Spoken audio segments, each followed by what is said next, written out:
Le maître des lieux assure l'accueil en personne et en ch'ti. Monsieur Nico, et comment tu t'appelles? Ah oui, moi je m'appelle Jean. Jean, t'es d'ici du coin alors? Ah bah oui. Oh, bah, et les autres, ils veulent pas venir ici? J'ai tout dit à Tadu parler patois. Mes grands-parents, ils parlent au patois. Toute une famille, elle parle au patois. Ils faisaient des sketchs, ils écrivent des chansons. Enfin, il y a quand même quelque chose qui est de la famille, quoi. Donc quand j'ai dû m'y mettre, je suis venu comme ça tous ceux. Dehors, c'est la crise, mais au cabaret Le Canon d'Or, le temps d'une soirée, on oublie tout. Et puis, j'adore les patinoires à mots. Vas-y, profite-en. Allez, on y va. Laissez pleurer les petits papiers à l'occasion papier chiffon. Nico chante avec ses convives.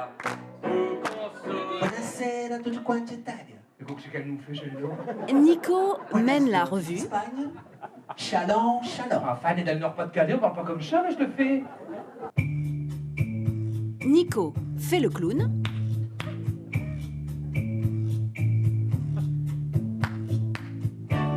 Bref, il ne ménage pas ses efforts pour mettre l'ambiance.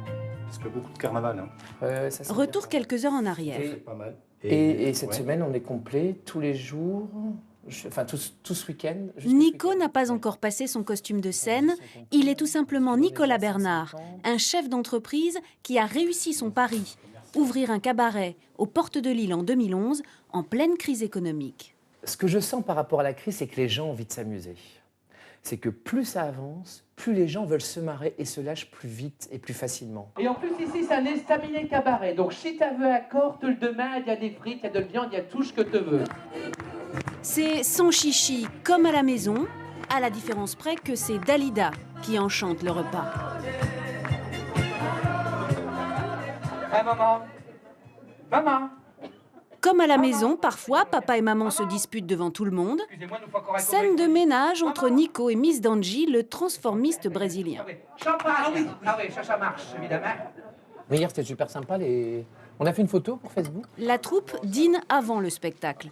Artistes, techniciens, serveurs, cuisiniers, chacun à sa place. Ambiance studieuse, mais chaleureuse. Pas de reproches aux retardataires. Bien au contraire.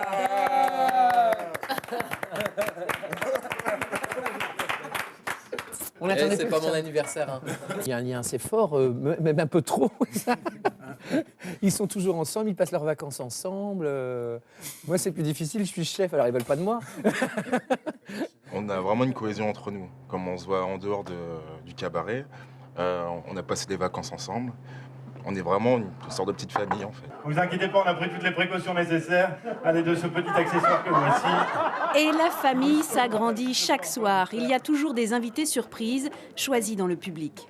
À la une, à la deux, bien droit ta fleur. Ces deux artistes, passés par le Cirque du Soleil, ont monté un numéro de jonglage plein d'humour. Allez, mesdames, messieurs, je vous ai montré des figures que je savais faire. À présent, je vais vous montrer des figures que je ne sais pas faire exactement. Oui, bon. Alors, la figure que j'essaie de vous montrer, que je vais essayer de vous montrer, s'appelle le tourbillon de la mort, mesdames, messieurs. C'est pas grand-chose, ne vous inquiétez pas. Alors, le tourbillon de la mort, comme je ne sais pas vraiment bien le faire, si jamais ça marche, s'il vous plaît, applaudissez tout de suite, parce que ça va pas marcher longtemps, ça c'est sûr. Ouf, c'est pas ça non plus. Non, c'est pas ça non plus. On y arrive tranquillement. Yes.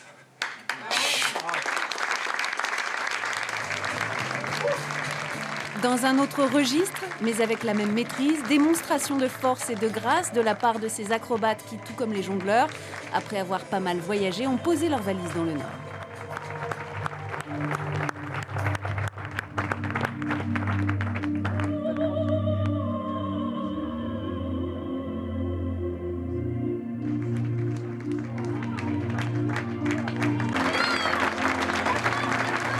Au bout d'une heure et demie de spectacle, le public n'a pas vu le temps passer. Emma et Laurent. On oublie tout avec ça. C'est un spectacle anti-crise ? Anticrise. On oublie pendant quelques heures, là, 2-3 heures, eh bien, le quotidien. ça nous change un peu effectivement de la routine et puis des soucis. Et on a vraiment passé un bon moment, une belle soirée. On a de la chance, dès qu'on arrive ici, il n'y a plus de crise. On décompresse, non, vraiment sympa. Allez, elle fait tout péter. Il y a 110 ans, Château déjà un cabaret et nous on a voulu retrouver un peu cette ambiance-là. Allez, c'est parti le canon. Chez la fête comme au temps des guinguettes, chez la fête comme au temps du music hall, comme à l'époque on s'amusait, ça se prend de tchète. Voilà. Et c'est ça que je veux que les gens fassent ici, c'est-à-dire que te viens, t'oublies tout, qui chèque t'es, on est tous pareils, et puis voilà, on est là pour s'amuser. La vie elle est courte, hein. Comme je dis tout dit, on est là pour faire des carabistoules. Et des carabistoules chez les bêtises. Les cabarets n'ont jamais si bien tourné qu'en temps de crise, l'esprit du carnaval comme antidote à la morosité. À Copacabana comme à Lambersart, on n'a pas fini de faire la fête.